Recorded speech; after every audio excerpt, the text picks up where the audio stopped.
Always talking like he be with that action. Stop the yapping, one shot killing, but I'm a double tapping. Why you always trapping about passing, bitch? Cause I'm really passing. This is the number one. This is the first episode of this thing that I got called Wolf's Corner. Pretty much where I get to speak with, very important black men who are doing phenomenal things in the community, constantly helping, constantly improving.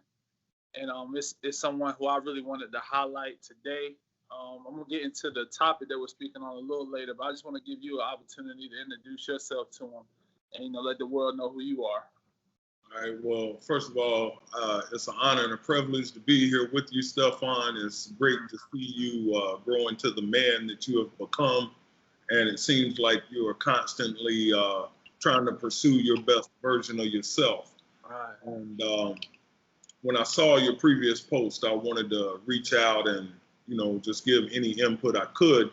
My name is Coach Murray Garvin. I'm the head coach at South Carolina State University.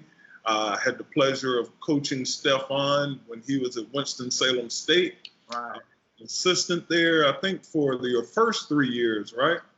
First 3 or 2. It was first 3 or 2. First 3 or 2, I can't, it all runs together. Yeah. But, I had a pleasure of coaching the young Stefan. And again, it's always good as a coach to see guys grow up and to grow into responsible men. And it seems that you have definitely become that. So I'm happy to be a part of your podcast and what you got going on here. So I look forward to sharing with you. Yes, sir, for sure. And I appreciate that. And I mean, we even go back a little deeper. You told me you knew about me in high school when you was at Charleston Southern. Right. You're absolutely right. I'm telling you, years go by. What years were you at Winston, Steph? I was at Winston 2008 through 2013 because of the red shirt year. Yep. Right. So yeah, I did know about you in high school because I was at Charleston Southern and that Laurinburg area, and your name was on the radar. And probably, I believe, going into your senior year, might have been last year at Charleston Southern before. Yep. For sure. Yeah. So it's unbelievable that it's 2020, man. I seen that's crazy. Yeah, one of your former teammates, Lamar, posted a box score from a Livingstone game a couple of weeks ago. Mm-hmm. Man, I was involved in that game. Yeah. I think it was in 2009 or something, 2011, something like that. And I was like, man, the years just go by so fast. They do. That's crazy. Again, well, it's definitely an honor to have you on here too. I appreciate you, Coach. You've always. I'll give a little quick story. I don't know if you remember. I still do. He used to call me his daughter's name because he said that I wouldn't. He said the same way because she was younger at the time, his youngest child, and he used to say the same way I have to repeat stuff to her, I gotta repeat to Stefan. So you know what, Stefan, your new name is that. I ain't gonna say what you said. I was like. And I was like, what in the world? Like, he was nothing like this when he was recruiting me. But no, man, we was in Oregon when you first started. It was whenever we took the Oregon trip. But, man. I do remember this about you, Steph. You had so much potential, even as a freshman, to frustrate us because you would be on cruise control. Right, yeah. And you would show flashes of it, but then you wouldn't stay at that, you wouldn't stay at that high level. Right, and I was happy, it was bittersweet. I was really happy for you guys because the first year I left as an assistant coach, you guys won the championship. Right, yep. Mm-hmm. And as a coach, you go through like, dang, was it me? But, I was just an assistant, man, and I felt good about putting the pieces together for Coach Collins, so it was cool to watch y'all win the CIAA after coming down from Division I. But I would be lying to you if I didn't say, dang, Coach could have gave me a ring, man. I helped build the thing with him. For sure. I agree. Yeah, I agree. It's cool, though. And again, I stay in contact with most. I would probably say I have talked to almost everybody on that team at Winston. We have still contact, man.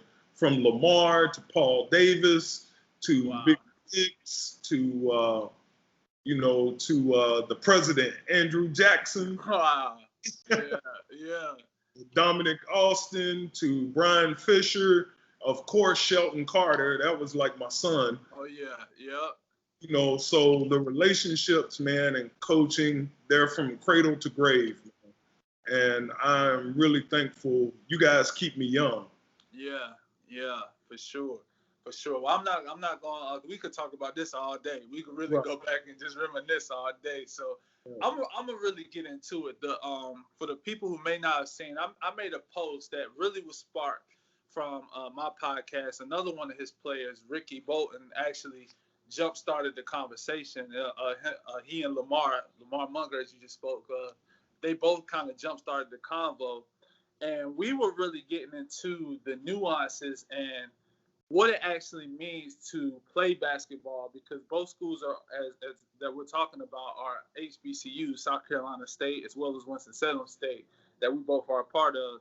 And some of the things that we talked about, because we see so many people speaking on, hey, I want to, more of our kids need to go to these places, or more of our high major kids need to go. And my point that I made on my post is that, I'm all for getting those high level recruits there, but I'm also a real big advocate of taking care of the kids that are already there, because to me, just in my opinion, players really sell the school.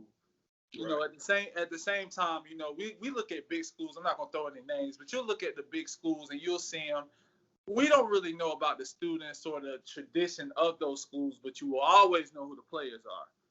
And the things that really sell to me programs is they'll look at, well, this guy went here. For instance, just using me as an example, I really went to Winston because of, number one, Ricky Bolton, because when I got there, me and him clicked so well, and Right. Paul Davis, because as you know, he was right up the street from me. So I saw how they treated him, and I was saying, I had scholarships to other schools, maybe bigger places, but I was looking and saying, well, this guy who I know, he loves it here. He's vouching for it. So it's clearly something that I may need to look into doing. So I just want to hear your opinion on that as well before we get a little deeper into it. Well, I always say as a coach that players are the best recruiters. Players are the number one recruiters, man. And sometimes, like you said, when a school doesn't have all the bells and whistles, the relationships is what sell the most. Exactly. And at some HBCUs, I want to stay away from putting a label on all HBCUs. Right. It's just like there's a difference from North Carolina to North Carolina State. They both in the ACC and they're in the same league, but there's a difference. So I want to stay away from absolute saying all, but for the most part, your relationships and your players are your best recruiters. And you just gave testimony to that by you saying that you came to Winston because of Paul Davis, which you were familiar with because it's in your area for the most part. And then the relationship you established with Ricky Bolton during your redshirt year. Exactly. I'm not surprised by that. I tell my team that all the time, that they are the best recruiters. And, so you're accurate on that. You're accurate on that. Right. And even something that I was looking at, and I mean, I'm even going to get a little deeper into it. We're going to go into more, is that just speaking on the player's perspective, and I'm not going to speak on that, and just as you said, I'm not going to give any names. I'm not going to say certain places that I am speaking on, but there are also some real stories of players that may have struggled a little bit at those schools that may not have been because of the faults of their own. And I'm going to get into one specific situation that I knew of someone who spoke on, saying they had to break into the gyms at nighttime to work out because they cut the certain gyms off at certain times. And something that I was kind of looking into is that whenever we do say historically black colleges, a lot of kids who are looking at it on the outside are saying, well, if my goal is to play professionally, my goal, I'm already in the hole trying to get to that level because it's 1 out of a million kids can do it. So if I go to this specific school, are they going to have the resources that are going to be able to take me to the next level? And also, are they going to be able to give me the notoriety? And I'll use this analogy before I get to you, Coach. It's like whenever you go to the grocery store, people pay to have certain things on certain locations because it's easier to the eye and it's easier to grab. So a lot of these kids may look at a bigger school and say, well, hey, all these eyes are on me rather than me taking, the high road or doing the right thing and going to a school, that may represent what I look like. But I'm already in a disadvantage by trying to play basketball at a high level. So not only am I kind of risking my opportunities to go there, but now I have to have them come all the way out here to find me when they may find 400 other 1,000 guys who are at a higher school. So I want you to speak on that. Right. Well, I would say this, Steph, even from 8 years ago, recruiting for professional teams has really evolved. Mm-hmm. Just today, for example, one of my graduating players signed a professional contract in Portugal, and I'm not sure if he averaged 10 points a game for me. Right. But what has happened now is with the internet and with Synergy, it's a software that our games basically go around the world, and they're accessible to agents, to foreign teams in different countries. They can pull up your film. The world is a much smaller place, in basketball. So, times keep evolving. Even 10 years prior to you, it was harder to go to a small school and get a professional contract. But now it's kind of changed. To the part you're saying about young men and student athletes having to break in the gym at night, in order to shoot. Yeah. That comes down to relationships with the campus and getting them to understand your vision. Exactly. A lot of times the security on any college campus, they're just not aware of what you're trying to do. To alleviate that from happening with my guys, I've went to campus police and I said, look, if my guys are in the gym at night, let them there. It's okay for them. Now, what they try to avoid and what happens because of security purposes on smaller campuses, that the student body will try to come play in the main gym at night. Yeah. You witnessed that before. Yeah, exactly. So campus police, they don't want that to happen. Now, that ends up happening, you could say, because we don't have a secure practice gym, where you might give a handprint and you can get in and that's it. Right. So it just comes down to the amenities and then the relationships that you establish on campus. If one of my players come to me and say, Coach, campus police come and told me I had to get out the gym at 11 o'clock at night, I immediately go to campus police and I say, hey, look, if my guys want to shoot, I don't care if they're in here to 3 o'clock in the morning. Right. I'd rather have them in the gym instead of getting into something that they don't need to be involved with. And, so I've had to handle that before, but it just happens once. And then we try to come up with a solution for it. And I also have to challenge my guys. You can't let non-teammates come in the gym with you. Yeah, for sure. That's really what the issue is. Mm-hmm. Yeah, for sure. And you really made a lot of great points. One that I really like was it's really about the relationship with the campuses as well. And even in my opinion, even whenever it comes to that, I do personally feel like those kids, and I'm not saying they should get a medal for choosing to go to a certain school, but I do believe, and this isn't necessarily speaking on the school, but as you start to see people saying they want to make a change and they want to do certain things, Well, you got guys who are going to these schools. They're going out there. I can attest. They're performing. They're working out. Support these guys. You know, people. I'm saying support Coach Garvin. Mm-hmm. Get out there to those games. Support him. Let's push to get these games on television. Not just one. Not just the championship games. Right. Let's try to get regular season parts on games if we really want to make a change, or unless we're just talking. But just on the school side, I mean, from me being there, and I know that it's, and also me and you spoke on something I'm going to bring up. I do know that it is also a money situation as well, because as you really put to me, you know, all schools aren't paid the same. So how some may have certain resources, others may just not have that in their pocket. So what would you think is a solution to that? Well, you know, you hit on a lot of points right there. I want to talk about the big time players and the fan support at HBCUs. I want to tackle that first. Right. Here recently, we've had a push that some of the top prospects are now entertaining coming to an HBCU.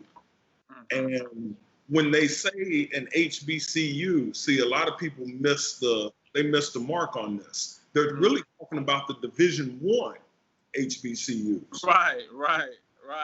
They're not really saying they're going to go to the CIAA, which I'm not taking nothing away from them, because there's some excellent programs and excellent coaches that you can put those coaches up against anybody and they could beat anyone. But what I'm saying is there's a difference in Division I and Division II. First off, that one bar, there's a difference. So these kids entertaining coming to HBCUs, it's real. I can tell you that even on my end. There's been more interest. I got kids that are interested in coming from California, from all over the world, trying to get to an HBCU now. So how do you attract those kids? Well, again, it all goes back to relationships, goes back to personality. Are you a match with that potential student athlete? Well, to really attract these kids, the institutions are going to have to invest more, you know, because you guys, you want everything that you would get at Big State U, you want it at our schools as well. Right. And that's where, I was talking about this today with another coach. The issue is this. Historically, Black colleges and universities were established to give us an educational opportunity that was denied to us, okay, at one point in our society. Now, the key thing about that, an educational opportunity, all right? So we have a mission that our institutions are for educational purposes. You have the athlete here, and the athlete says, well, I want to come to play ball there. So the mission of the school may be to give you an education. Your purpose is to have a big time athletic career. Exactly. Sometimes at some schools that's knocking heads, because the stereotype that the HBCUs were trying to break is we need to educate our people. And now we're saying we want to be about athletics. See, that goes against each other somewhat, you know. So we got to bridge that gap, because now athletics can do something for your school that is beyond measure.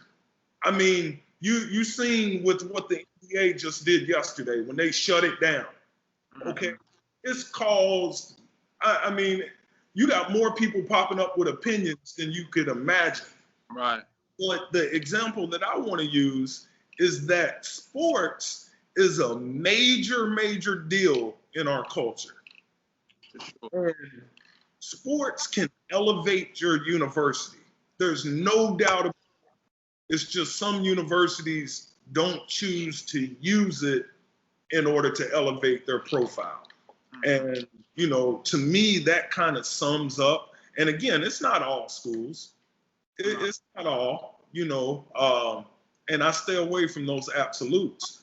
But if we're gonna attract the mega prospect, we gotta elevate the profile of HBCUs. And then, Steph, when the prospect makes the decision to come here, then the TV cameras will come.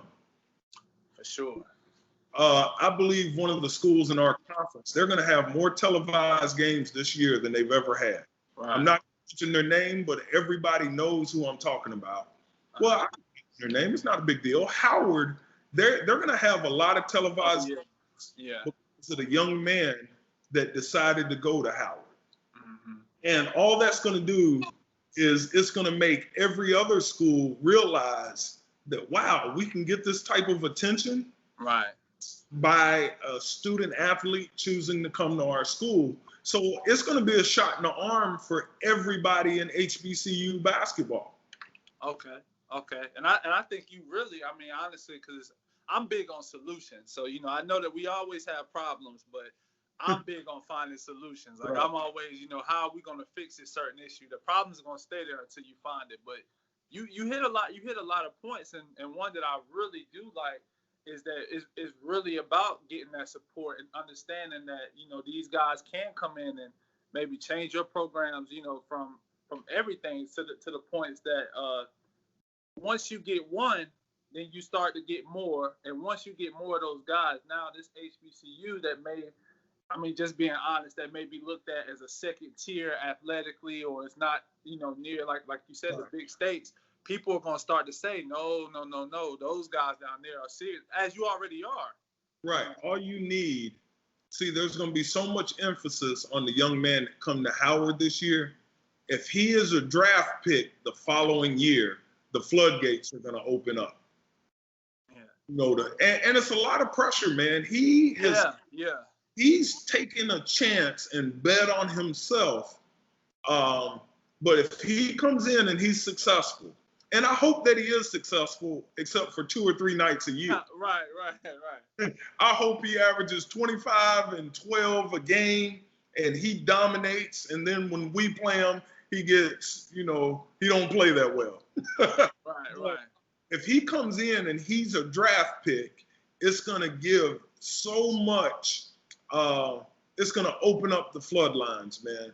And student athletes will say, okay, I can go to a HBCU and still get to the NBA. You know, I don't know if you've seen the interview with the guy that plays, I forget, he's changed teams a couple of times, but Robert Covington that played at Tennessee State, and then my man that came out of Norfolk. Man, his name. O'Quinn. Yeah, California. Yeah.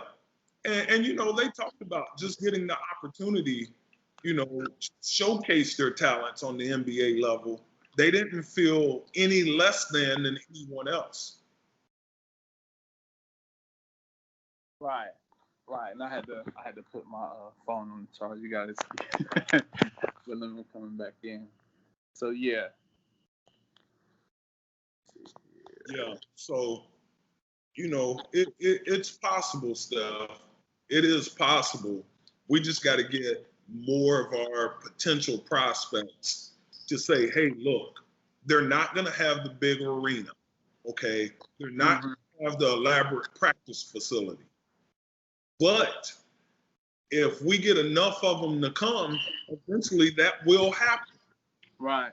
Eventually that will happen. And I'm optimistic, man. I just think there's a change. There's a culture shift going on. And I wouldn't be surprised in the next couple of years that you see guys that you wouldn't think go to a HBCU. I just see them eventually coming. Gotcha.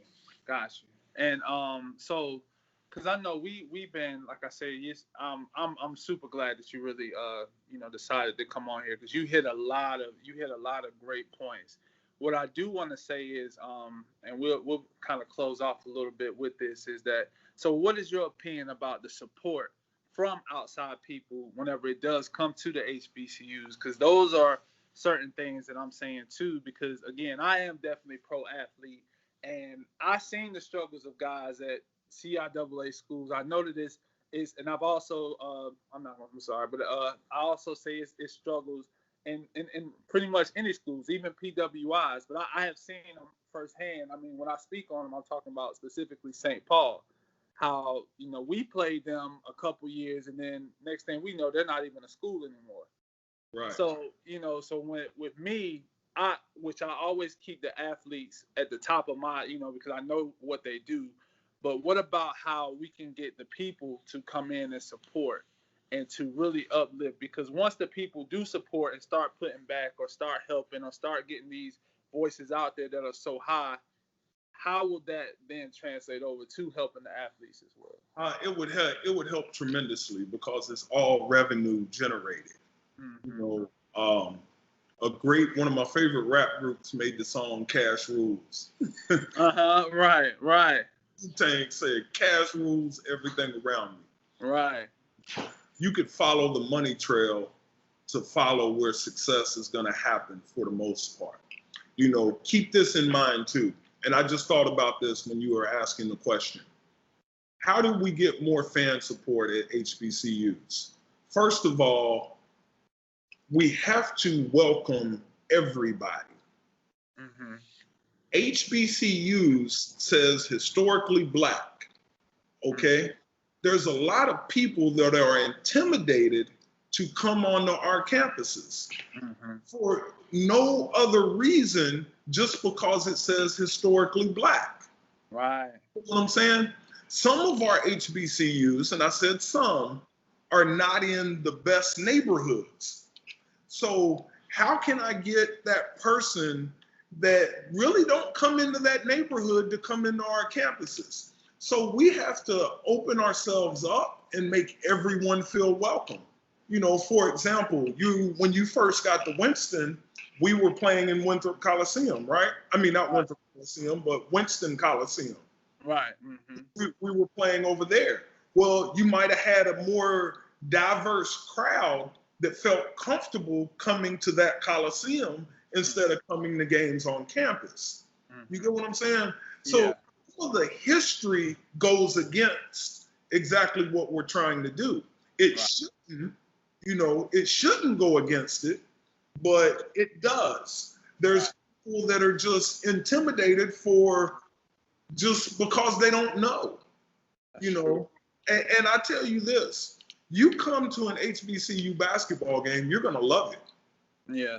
I was just about to say, whenever they did move into the campus, it was rocking in there. It was rocking, man.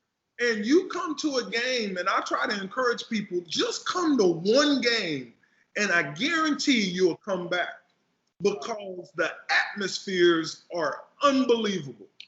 And they're so much fun, and it's not 25,000 people. It could be a couple of thousand people, but the entertainment, the action, the basketball, you'll absolutely fall in love with it. And, players like yourself, Paul Davis, some of the guys that I've coached, man, I'll put them up against anybody. And it's just something, man, we just got to get this product to the masses. We got to start trying to get the top level kids to give HBCUs a try. And I think it's going to take off, man. And I really appreciate this opportunity to share with you. I hope that it gave some insight, and HBCUs, man, it's like a Lay's potato chip. You eat one, you're going to eat another, right? So I appreciate you doing stuff, to the brotherhood from Winston-Salem State, man. Big ups to all you guys, to Hobbs, Hackintosh.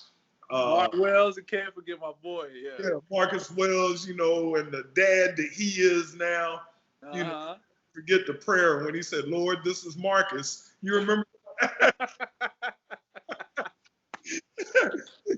He said, "Lord, this is Marcus." But man, it's good seeing you. And again, anything that I could do to help, I'm a phone call or text away, man. Man, I really appreciate it, man. We're definitely signing off, man. I appreciate you, Coach. All right. I look forward to seeing what you splice together. All right, yes, sir. Get your life together. Hey, always talking like he be with that action. Stop the yapping, one shot killing, but I'm a double tapping. Why you always rapping about passing, bitch? Cause I'm really passing. Chopper